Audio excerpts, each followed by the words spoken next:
Hi everyone, this is Jim. Welcome to this Blitz chess postmortem, a postmortem of my Blitz game number 502. Let's see, before I get going, I wanted to mention this was my first game that I played after a layoff, and I'm a bit shaky in this game.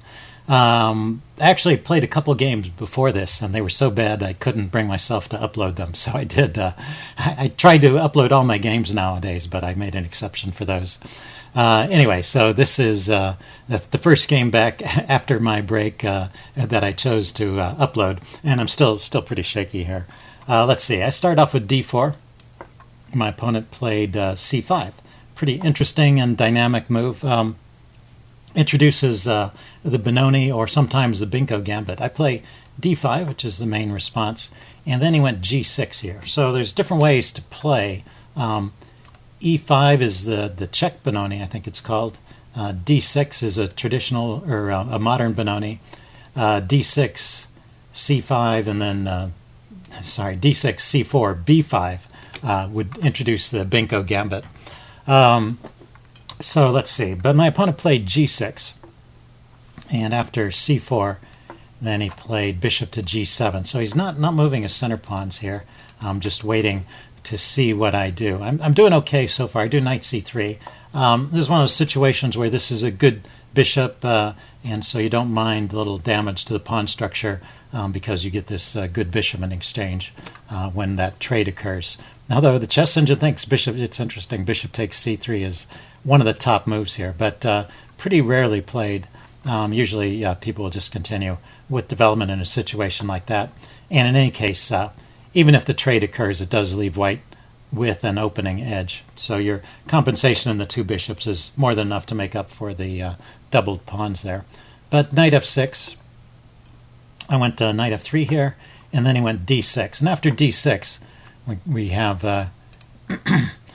yeah, it seems like we're still in mainline opening territories with d6. So it's after d6 that I go astray with this move e3. Although you'll see, it's not an awful move, but I think g3 is interesting here. I mean, let's back up. If I wanted to play e4, I could have played it right away on this move, and often that's the way I play. First you put the knight here on c3, and then you put the pawn on e4, and that's usually a pretty sound way to play. But you do have to kind of babysit that e4 pawn, make sure there's no tactics along this diagonal where you suddenly lose this guy to a strike against e4. And we'll see something similar in the game. I was sort of aware of those tactics, but still I let one of them happen anyway. So the way I'm playing with knight f3, d6, and e3, it's just not quite as good as that e4 move, but it's still okay, still keeping an edge for white. And it's less committal in the sense that you no longer have to babysit this pawn on e4. But black still has ideas of jumping into these squares with his knight and unleashing his bishop. That's just always going to be the case in this kind of opening. So you have to be aware of those tactics, whether you have a pawn on e4 or not. Okay, let's take a look at this from the notation page. We're outside of the opening book already. So he goes a6 here, building up with preparing for b5. Maybe I could have considered the move a4 here, just stopping it in its tracks, although the engine doesn't think that's a top priority. It would just play like I did, bishop e2. Okay, so he pushed on with b5, and here I really had to think for a long time. I didn't really consider this move c takes b5, which is the engine suggestion for keeping the biggest advantage, but it just wins a pawn, right? So this has turned into a gambit, and I probably should just take the gambit pawn. Anyway, so I didn't play that, and I don't know why. I didn't even think about it that much. It's a good sign of me being out of form. And so instead I thought for a long time. You see there's the second choice move is a3, and other moves lead at least to equality for black. So there's not really many good moves here other than taking. So in my searching around and in not considering this move, I end up playing a bad move, and this gives the advantage over to black for a move or two. Let's see. His best way to play is b4, kicking my knight. That gives the strongest advantage. The way he plays it, we still end up about even. So in spite of some inaccuracies from me. I guess there's corresponding inaccuracies from my opponent, and so we're about even here. But b3 is the blunder. Okay, so always when you open up this diagonal, keep this in mind. When you play a move like b3, you're taking one more piece off this diagonal and keeping it a little less secure. You always have to watch out for these knight strikes, and that's exactly what happens here.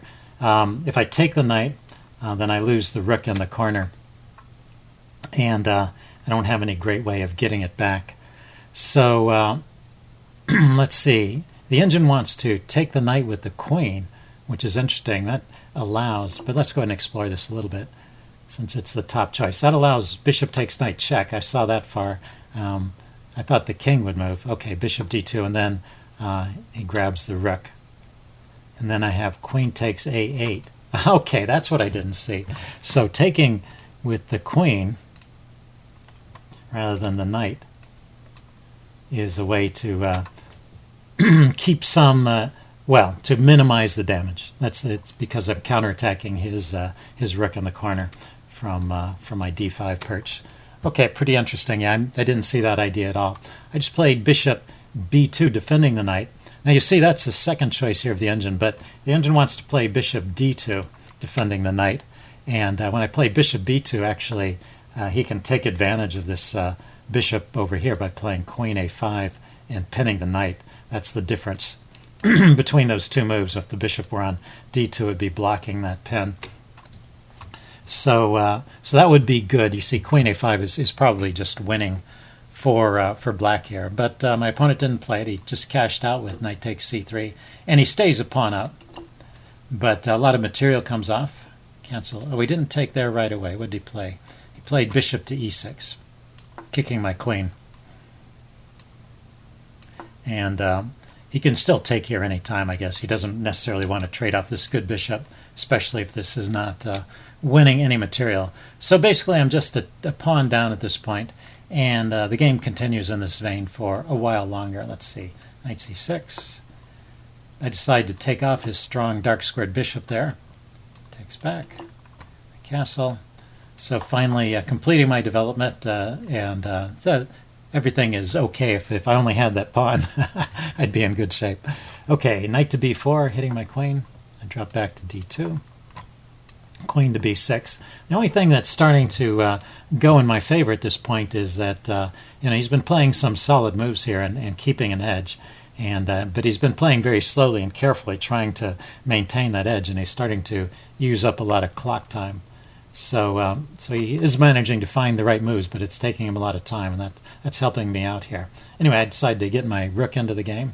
He plays rook a to c8, and I really was running out of ideas a little bit. I played h3 to give my king some lift. That's often a useful move, especially as you go towards the endgame, to prevent any tricks on the back row.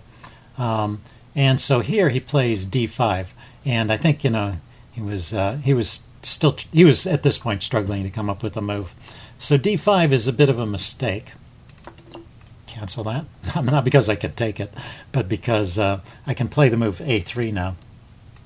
a3 kicks his knight, and with this pawn on d5, he doesn't have that retreat square. He's got to go back to c6. And let's play this out a little bit. Pawn to a3, knight back to c6, and now queen to c3 check. I always have this check after the exchange to hop quickly onto this diagonal, and now I'm lined up on the c pawn, and I can get my pawn back. So a nice little combination that would have got me back in the game. Instead, I played knight e5, giving up that opportunity and just going back to the former situation where where black is just a pawn up. He kicks my knight, and also closes off this diagonal, so there's no more checks on the king. I reroute my knight to g4. Maybe the engine is suggesting knight to d3 is a more logical place to put it, but I didn't want to trade everything off. So anyway, knight to g4. He goes bishop back to f7. That's interesting. a3 again. I can kick the knight, and well, I can put pressure on the c pawn anyway.